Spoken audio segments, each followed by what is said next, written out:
From comic book heroes like Superman and Wonder Woman to the alien E.T., flying, one of the most enduring dreams of mankind, has been immortalized in film.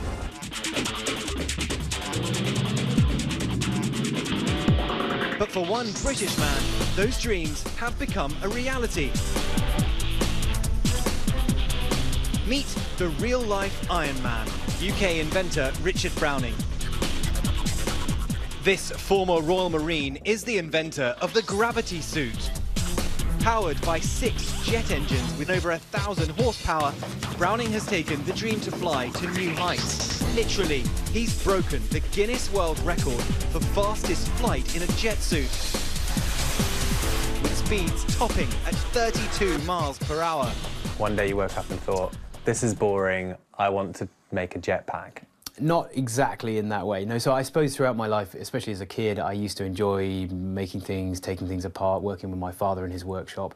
I suppose I've always been quite technically minded, and in at least my day job career. Browning says inventing is in his blood, and just like Marvel's superhero Tony Stark, he's had his trials and failures. I love the clips of where he is learning. He's built it and he's in his garage, crashing around, trying to learn the balance.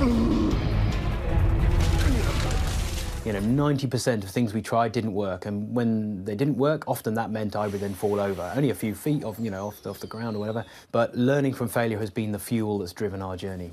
Browning was impressed with how the physics of flight seems so true to life in the movie. But in terms of the balance and control, it's hugely similar, and you can see from our learning and, you know, testing clips that actually, and as I say, full credit to Marvel for coming up with and imagining what it would be like to have that thrust coming off the body. Have you met him, Robert Downey Jr.? No, we've had a lot of social media kind of link us and, you know, in that way, but no. You need to get him to come down and try on your suit. Well, apparently, I hear that he kind of, it's in his contract now, he refuses to put on the Marvel Iron Man suit because it's so awfully uncomfortable. So you're probably good to judge. I don't know how... Robert, if you're watching, this is really comfortable. You're going to want to try it on. So tell me the journey in development. How did you get here? I suppose our ground zero point was standing in a lane, one small gas turbine mounted on my arm. We had a mop bucket as a fuel tank. It was all pretty rudimentary, and we ran this thing up. Before long, he was experimenting with multiple engines and seeing results. We went from 2 engines then to 4, and I really am now starting to jump around like I'm on the moon. You can see that's now a huge amount of thrust, and it's still not quite enough to get me and the equipment off the ground, but it's close. Now, the sky really is the limit.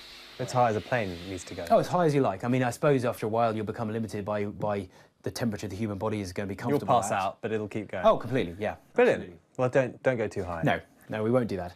And it's really, I suppose, limited by, can we transition to a point where a parachute would safely save you? That's a, you know, critical point that we need to solve. Should I be concerned that there's a skull and crossbones there? I got a chance to fire it up. And see if you can crush your arm into there. Although taking off is too dangerous for anyone not properly trained. He says his suit even caught the attention of the military. The military are very excited about this. We've got some military collaboration going on. We've got a search and rescue collaboration going on as well. And it has occurred to me that in this day and age, if you need to get rapid response, I think we can do this faster and more nimbly than a helicopter can. The goal, he says, make flying a reality for more people. That feeling when you did start to lift off and disengage from the ground and you weren't coming back unless you flared your arms out, that was phenomenal. But one of these will cost you. We've already had our first client, if you like, pay a significant amount of money to come over and have their own custom flight suit built. How much was it? The latest version now that we're running, and there's an example of it in the back here, which runs a much better setup. That's $450,000. Sky high costs aside, for Browning, the possibilities are endless. I've become a huge believer in the creativity that you see behind science fiction, because it is an example of unbounded human creativity where you don't care about whether you can really build it, you just imagine. It's fantastic. For Nightline, I'm James Longman in London. Hi everyone, George Stephanopoulos here. Thanks for checking out the ABC News YouTube channel. If you'd like to get more videos, show highlights, and watch live event coverage, click on the right over here to subscribe to our channel, and don't forget to download the ABC News app for breaking news alerts. Thanks for watching.